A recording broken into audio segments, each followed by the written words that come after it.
Welcome to I Could Never, a show about non-monogamy and the many ways it can look. I'm Genevieve from Chill Polyamory on Instagram, TikTok, and YouTube, and I'm joined as always by my co-host and partner Ishik. Indeed, I have gone through the arduous task of overcoming my fear of heights to be here today. Yeah? You somewhere up high, baby? I scaled buildings, and that was the only way to get here. Mm-hmm. Well, last episode, we talked about Metamours, being the partners of your partners, and how that's a kind of relationship that can look a lot of ways. So we want to show a lot of examples. So today, we're very excited to welcome two close friends from India who met through their shared partner, Meghana and Shreya. Hi. Hi. Hi. Yeah, welcome to you both. We're super excited to hear more about you and hear about your stories. But before that, like a freeze frame at the end of a movie, it's Viber time. Okay. For anyone who's new here, Viber Vent is our icebreaker. We like to talk about something that we're either excited about this week that we're vibing about, or something that we're frustrated, annoyed about that we need to get off our chest. And so let's go around. Are you vibing or venting? Let's start with you, Ishik. What's on your mind today? I'm going to be venting today. I'm in a vent mood. We often talk about, when kind of talking about like power in relationships and like hierarchies and stuff like that, one of the easiest ways to abuse power is to not realize you have it, essentially. And I've just been encountering that in online gaming and stuff like that. People doing stuff together and organizing things, you know, if they're not acting with intention, will like abuse that power and like do the thing that's the most beneficial to you or to the people that you like, or like that person annoyed you this one little thing, and then suddenly you're like not offering them the same opportunities or like kind of fucking them over. And it's like a pretty inconsequential scenario in which like abusive power can happen, but it's just one other way in which you see the uglier side of people's humanity, right? When they are selfish or self-serving or spiteful, and it sucks. But yes, enough of my nonsense. Let's throw it to our guests. Shreya, tell us, are you vibing or venting today?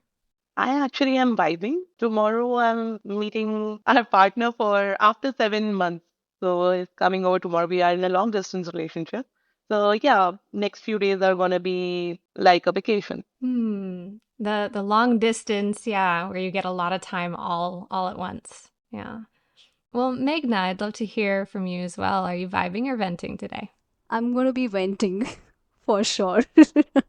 And I'm going to take it ahead, like forward from you. Like my vent is also about how the society functions around, like just ways in which you need to function to get your work done. It's difficult to like take time off and not get into a guilt trip for taking the time off or not meeting deadlines. And that's very annoying. Like not everyone functions in the same way. Yeah, the pressure for you to change your shape to fit the system rather than it accommodating you. I super relate to that, and as somebody with like lifelong pretty severe ADHD, it is definitely not like a system that works super great for me. And I think what's really frustrating is it doesn't work for so many people that it's just like, so who is this for then? Like, I feel like everyone I talk to is like, it doesn't work for me, but I just have to try to make it work. And like, well, then why is it like this? Right? So, Yeah. Well, I am surprisingly vibing today, but it's not, I don't quite know how to frame it. So I posted a video. I've been posting information for months, especially on how to buy eSIMs for people who are trying to escape Gaza. And I've been posting these text instructions that the organizers of the eSIMs are circulating.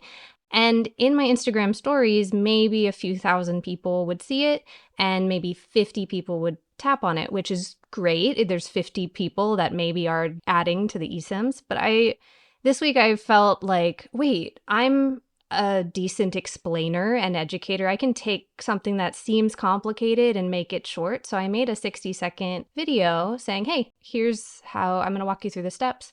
And that's now going viral on Instagram, and it might in one day hit like 1 million views. who knows how many people are actually taking action. And so it's like, yeah, it really warmed my heart to see people eager and hungry to have something doable in this moment and be reporting back, oh, I did it. It's so easy. Thanks so much. Like that warms my heart. So, I actually saw that video and forwarded it to a few of my friends who are actively educating people. yay. Yeah. Thank you. Yeah, thank you for sharing. So we are here to welcome you, Meghna and Shreya. We do want to learn a lot more about you. So we would love to ask each of you a bit about what your polyamory currently looks like, how you describe it. We can start with you, Meghna. Polyamory for me is a lot about liberation, to be able to connect with people the way I want to connect with them. So I live a solo life. I don't live with a partner. I don't intend to live with anyone in the near future. I love my autonomy. Like it's a big part of my value system, and I don't relate to hierarchy or I don't have primaries because relationship anarchy is also something that's a part of my value system. So I have platonic partners, there are romantic partners, there are sexual partners. There's a combination of all of them. Like a romantic partner becomes a platonic partner for a certain phase of my life. So I want to be okay with being able to have those transitions and not stick to a label. Relationship anarchist who doesn't like labels. Yeah. I get it. I get it. Yeah. Fair. Yeah. And Shreya, we'd love to hear, how would you describe your polyamory and the people who are in your life at the moment? I'm somewhere in between solo polyamory and relationship anarchy. I have connections which are friendship plus sexual connections, which have, those people have been more there for me than romantic partners at times. So I don't like to define it or give it a label. I do not believe in any kind of hierarchy, but at the same time, I'm very fluid to changing my idea or kind of relationship or a connection I have with someone. I'm not rigid in either my sexuality or my relationship style. So, I would love to also get a little bit of a sense of, some of your earlier experience and exposure to non-monogamy. So, can you speak a bit about where your interest in or knowledge about non-monogamy began and how you essentially continue to explore that to get to where you are now? My interest in non-monogamy was there since I would say 2016, 17. I just did not know that the term exists for it. Like I was in a committed relationship with someone and had feelings for someone else, and I used to shame myself and feel guilty for that, and I never acted upon it. It felt like emotional cheating. And after that, when I became aware of it, that's when I started exploring.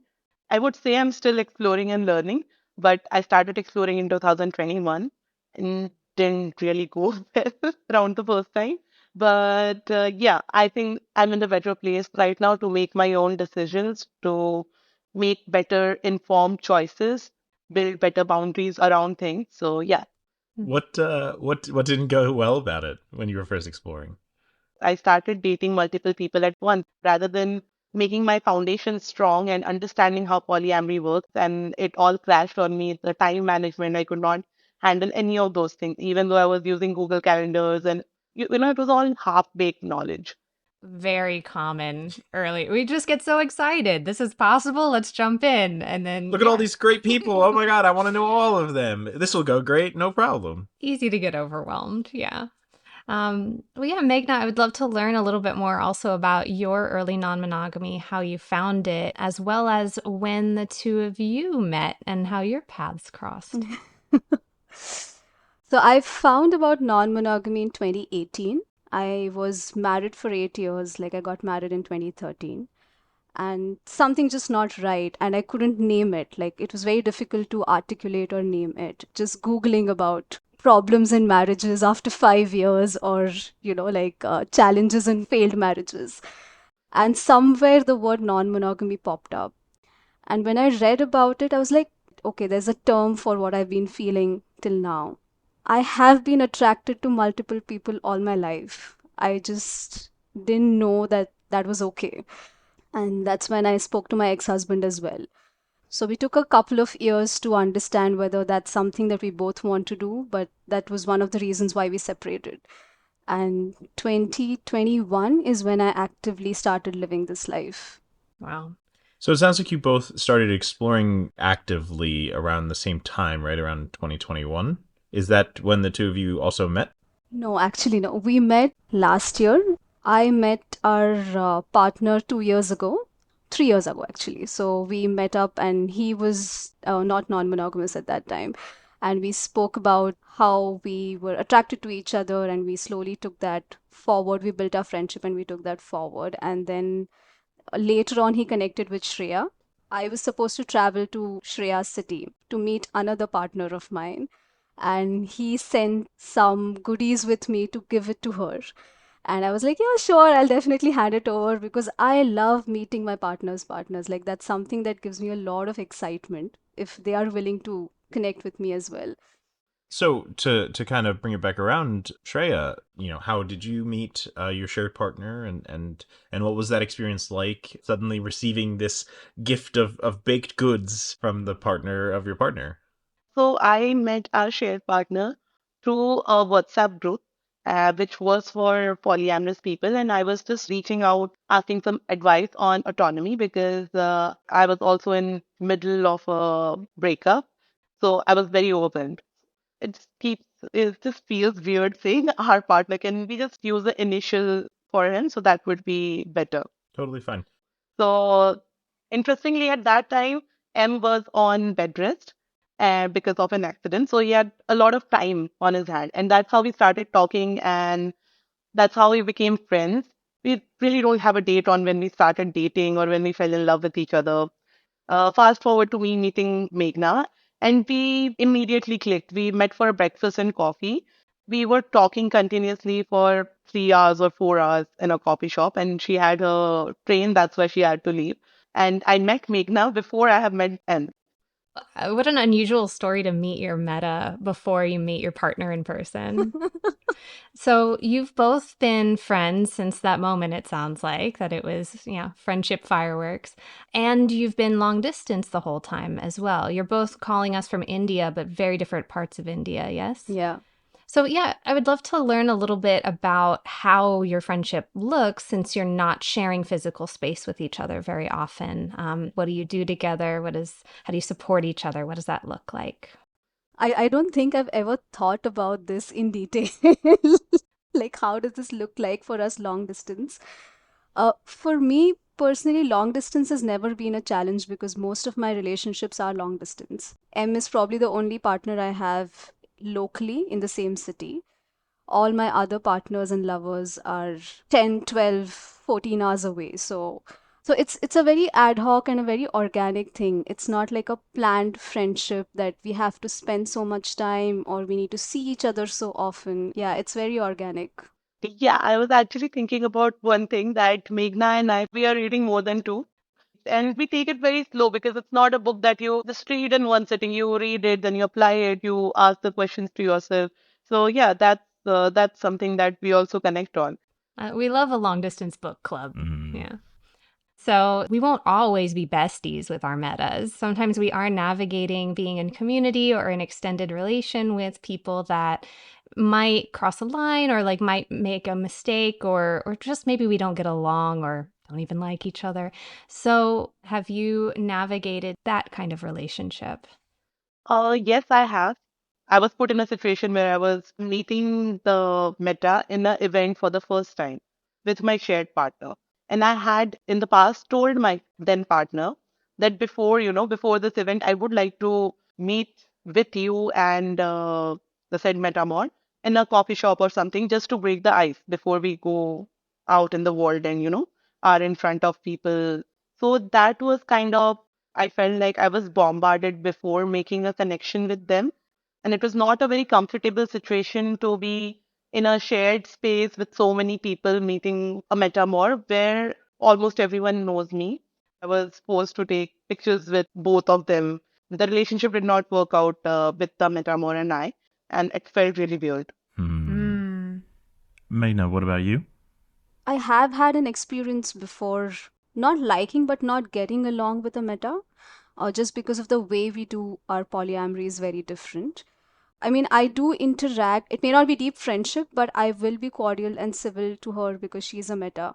And if we like bump into each other, we'll have a conversation, we'll talk about what's happening. But otherwise, I don't really keep push myself to be in touch because I know that's not a space that I'm comfortable with. So I draw a boundary on how much do I interact, how much do I want to interact, how much do I want to take initiative to build a relationship with this person. It's not like a default that just because I get along with other metas, I need to do this with everyone who's a part of my partner's life. So yeah, just understanding what I'm comfortable and not comfortable with helps. I kind of wanted to know, having this shared partner in M, right? But then also having this completely separate and very close relationship as friends. Do you feel like your friendship is in any way like a barrier to your connection as Metamours, or do you feel like it strengthens the relationship in that you're kind of able to support each other more? Our friendship is not at all dependent on our relationship with M. But at the same time, Meghna and M went on a vacation last week, and both of them were like calling me from the vacation to show me, oh, hey, we are here. We just wanted to say hi. So that's the kind of love we share. And in fact, I have gone on to calling her my soul sister. I feel so much connected to her that I call her my soul sister. It sounds like because you have several different ways that you are close, it sounds like that closeness is building on itself, right? So when you're going on vacation and you're in this special place, you and your partner want to share with your meta. I think that that's really beautiful. Sometimes people do notice that they have some limits to a friendship with a meta in terms of like if someone's in an argument, like if one of you were in an argument with M, would you go to your meta for support in that moment? Does anything come to mind of a time when you were like, I don't know what to do? This is not a typical friendship. That's happened with us. Yeah, it has happened. It has happened twice, I think. I haven't fought with M much, and it has been just two times where I was like, "Hey, listen, I want you to be my friend right now. I want to vent about this." So that's there, and we do not let our opinion of M cloud by what we are talking about. And we are very clear about boundaries. Like if I'm talking to her as my friend, and if there is something that I am sharing with Meghna, and I want it to be between friends, and I am not yet ready to share with them, or it's just supposed to be between us, she will keep it between us. So that's very good to have a friend also, and sometimes, just in a funny way, oh yeah, he's such an idiot, he does these things. Like when you gang up against your partner. So that's also a really good feeling to have. And Meghna has been the first Metamor that I have had this relationship with. So it's really, really special for me. I've realized one thing, that it's so important to know your role. Like when we are individually connecting with each other as friends, we know the role is of friendship. It's very sacred because we know what to hold private for ourselves. We know what we need to share with M. We know what we don't need to share with M. And we also know that he's also very transparent. So I can just go back and tell him, you know what, we were bitching about you today. Like, this is, and he'll be like, yeah, I know that. So it's that kind of relationship the three of us share as well. Also, it helps that he will never ask, what did you guys discuss about me? So that because that doesn't happen, it's a little easier for us to maintain this, is what I feel. Yeah, sometimes I'll hear, oh, that sounds like a dream to have two girlfriends. And I'm like, two girlfriends might be pissed at you at the same time. you know?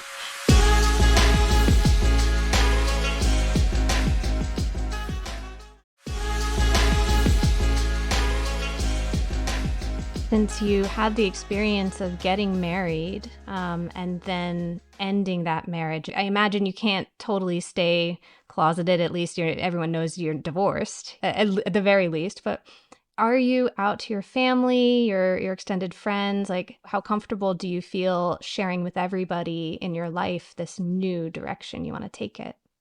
So I have high anxiety and I find it very difficult to not be myself. If I'm not myself, then I'm literally suffocating, or it's like someone's put me into a cage and not letting me out. So that's the kind of feeling I constantly deal with. So I knew that I had to come out and speak about how I live. And my family was like my brother and my parents were the first people in my family to know, because it was an important part of our separation. It was one of the reasons why we separated. And I felt like I want everyone who knew me well to know who the real me is.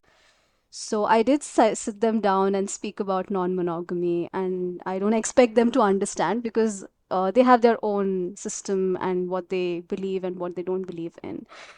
One of the reasons why I stay with my parents, like from the time I separated, I moved in with my parents, was to also let them witness that this is a life that I want to live. So they actively witness it every single day, where I now have started telling them that I'm meeting my boyfriend or I'm going over and staying with this person. So I want to normalize these things. I want to make them like conversations, like something that I can easily tell my parents that this is okay. Is there still like a really large stigma around it, especially like in comparison to what we might see in other parts of the world? Of course, there is a lot of stigma around it. Forget about polyamory. My mother is still in denial about me being queer. So I just do not discuss my relationships with her. That's why we have built chosen families around us. I would rather introduce my partners to my friend than ever thinking about coming out as polyamorous person to my mother. So that's something. And finding accommodation as a single woman who is reaching her 30s is very uncommon in India. So it was very difficult to find a place. People don't want to rent me house because I'm a solo woman living all on my own. So Really? uh, Culturally, we are not used to independence, and especially women. So, the moment you say that someone is independent or wants to be on their own or make their own rules, people don't know how to deal with you. yeah, that's very difficult. I literally just found two options for housing. Like I had to settle. I could not find the one I actually wanted. I had to consider a lot many factors. And everyone just assumes that I'm married, or they'll just start asking, "Oh, what about your husband?" Things like that. Meghna, would you say that that's also been your experience as well?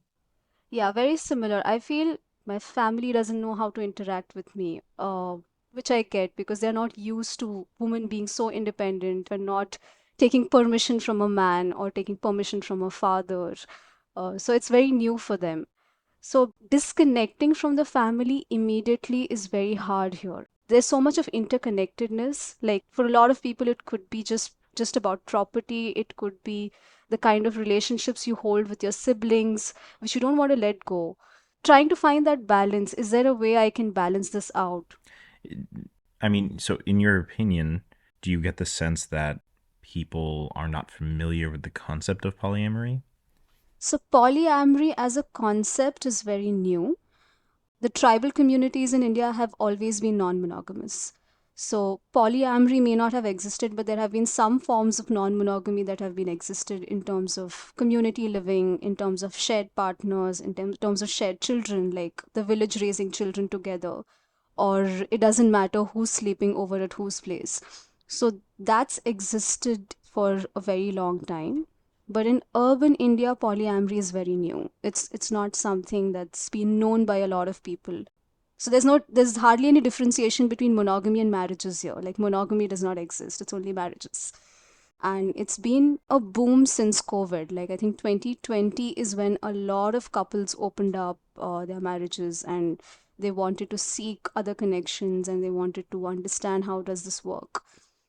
So it's from 2020, 2021, there has been a sufficient increase in like people understanding polyamory and getting to know about it. But before that, it's been fairly new. So with so many people starting to explore, but there still being a lot of somewhat institutional, somewhat cultural taboo and stigma when there is such a lack of an ability to openly talk about it, or like, yeah, like how do people date? How are people able to navigate that? So, what a lot of people do is they do not come out about their identity in their workplaces or to their families and all of this, and that's how they are practicing. They only come out to people who they feel safe around, or they might choose when people have open marriages. Some people even choose not to share that information with anyone apart from their partners. So, they just have an agreement between themselves and they have an open marriage or open relationship, and they do not even share it with their friends. That's how they are practicing it without the repercussions. There are some apps, and now people have started writing in their bios. Like I have mentioned in my bio that I am polyamorous, and this is not a couple's profile because there is a lot of people who pretend to be, just to find a unicorn. They'll be like, it's a woman's profile, but then there's another man in the on the profile. Some things are the same no matter where you go. That's true. So yeah, that's how people are dating, and I think field used to not work earlier, but now people are starting to go on field, but it's majorly men for now. That's been my experience. But it's been hard for a lot of people. Like, I've met people who have been living this life for, like, say, 14 years and 19 years here in India. And the stories that they tell me about how they used to meet people, like, it was difficult to access because dating apps were not there at that time. So you have to, like, create, like, you have to talk to a person and then you have to share that with someone else and then create a group and then the group meets up and then each person brings in one person. So stuff like that, strategies like that, where you create like a private group and you keep interacting with people there. So there have been a lot of spaces in urban India, especially in Bombay and larger cities like Delhi. There are closet groups that operate in the cities where you can get to know from other people and you can be a part of that group. But that was predominantly exploring your sexuality or exploring different sexual partners in terms of having partners that are emotional connections or romantic, or you're building a different type of a connection with them. That's not been there in my experience. Like, I've not found many groups doing that. So for me, majority of the people I've met have been through dating apps. I'm curious, with both of you using the term relationship anarchy as it applies to your philosophy, I imagine RA looks different, very different in India than it might in the US or in Europe. I was wondering if you could tell us a bit about any differences that you might see there as compared to where I live and where I practice. I think RA in India looks very different in terms of how we consider immediate families. In India, your parents, you do not leave your parents until either you are married, you are going out for education, or you're going out for a job. That's when you leave the nest. And even after that, you are supposed to be connected with your parents very closely. Like, even if I'm staying alone, I do talk to my mother every day. I have to talk to her every day. So there's an expectation to be very close to your immediate family. So even if you want to treat RA in a form where you do not have any hierarchy for any relationship, there is a subconscious hierarchy that you have to follow. So yeah, that's how it looks different in India from my experience. You're saying that it's difficult for the individual to make moves, that you're very much in this family unit, right? That strikes me as being, when I was getting ready for our chat today, I was looking through and reading up on some of the history of anarchism in India, and that kept coming up as like individualism, individualism. And I was like, this is so flipped from the US, where we're like, no, community, community, because like people know how to think and act just in their own self-interest there, and they're like know how to be disconnected. And so yeah, that really struck me as the default being, only look out for yourself in the US, and that we're trying to come back to, hey, consider everyone. That yeah, you're seeking balance in a different direction. Yeah, can I add something to that? Like, what just came to me. So I've been looking at relationships and I've been looking at how did my grandparents live? Because they used to live in a joint family. They had like siblings and siblings families, and that's it's a huge network of family connections. And then my parents are in a nuclear setup since they got married. So the one thing that I realized was marriage wasn't as important, or though there is still patriarchal systems there, the roles are still defined, they are very gendered, they're very cis heterosexual. But my grandmother, my grandfather had relationships outside their marriage. And that sort of started shutting down from the time my parents were adults. And the urban India sort of started getting into a nuclear family and not knowing how to connect with other people outside this setup or spending time with them. So I have this deep desire that this should come back, like we should be able to build more relationships outside of just the two people, and there's no one relationship important than the other. Yeah. You mentioned or you referenced the fact that a lot of rural and tribal areas in India that non-monogamy is very old, and this is not a brand new concept. Do you imagine your non-monogamy, or maybe just non-monogamy in India, as related to sort of anti-colonial work? Yeah, absolutely. I think it's also rejecting a lot of systems that were built during the colonial period in terms of just post-agriculture period as to how family systems should be, who takes care of children, who's the one who is the breadwinner. So a lot of those systems are dismantled by non-monogamy in some ways because there's no one bread or no, or there's no one person taking care of the house. It's like very, very different. It's you set your own rules, you figure out what works for you, what doesn't work for you. So it's honestly, it's been a dream since almost 2 3 years now that I've been wanting to build a community. Like I keep talking about I want to buy land. I just want to build a house there and invite people to build their own houses. Like, just a common space. You have your own kitchen, you have your own rooms, you have your own living space, but we still have a common space where we can hang out and we can meet each other. Everyone's partners can come over, stay. There can be children, animals. Like, I don't know how this is going to be fulfilled, but it's a dream.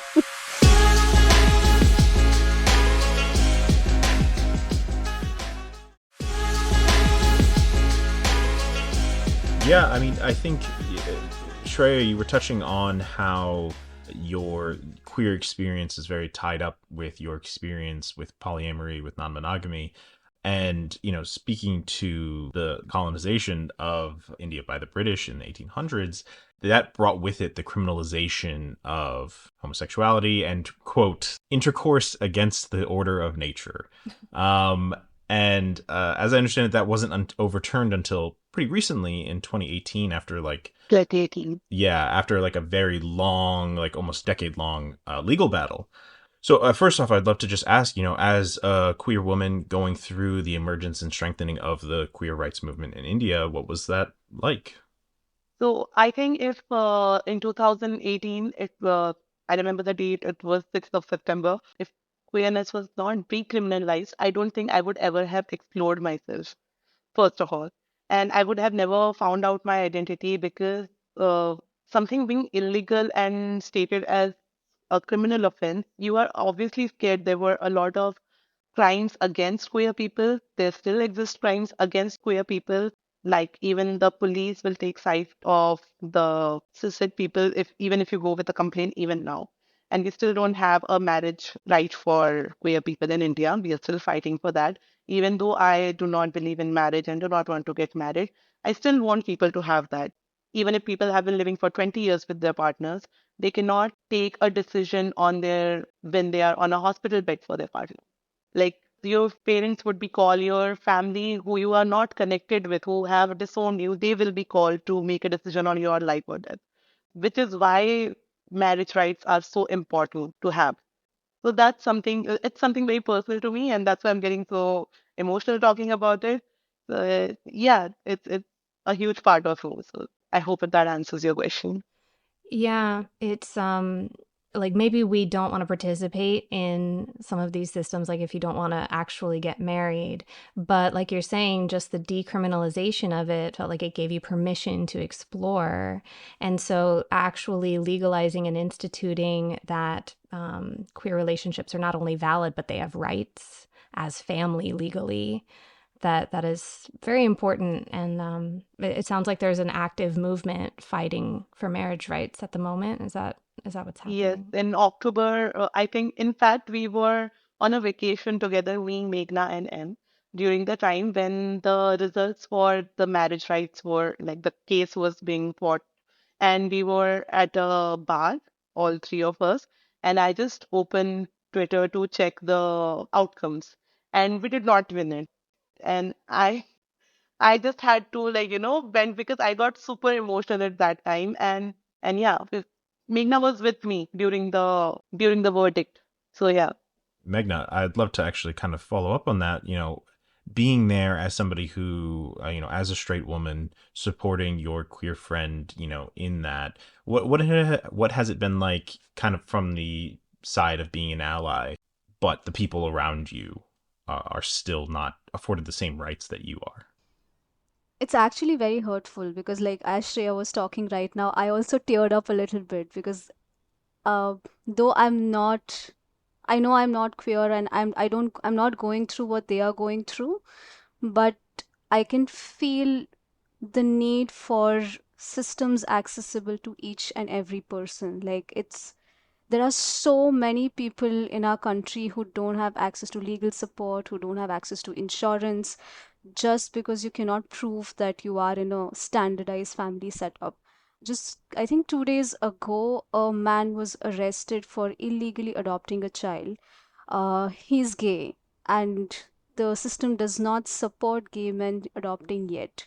And he really wanted to have a child. So, do we look at the legality here, or do we look at what does a person really want and how the system is not supporting them?